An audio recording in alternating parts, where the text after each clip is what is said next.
Now let's explore some of the most important virtual private cloud compatibility features. Much like physical networks, VPCs have routing tables. VPC routing tables are built in, so you don't have to provision or manage a router.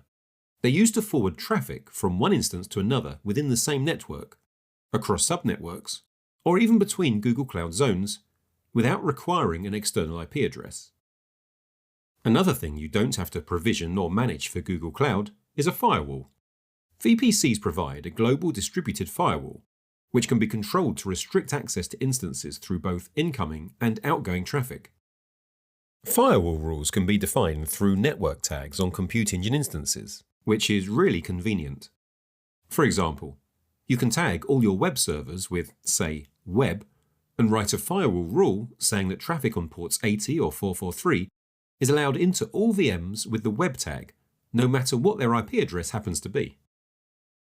You'll remember that VPCs belong to Google Cloud projects. But what if your company has several Google Cloud projects, and the VPCs need to talk to each other? With VPC peering, a relationship between two VPCs can be established to exchange traffic. Alternatively, to use the full power of Identity Access Management, IAM, to control who and what in one project can interact with a VPC in another, you can configure a shared VPC.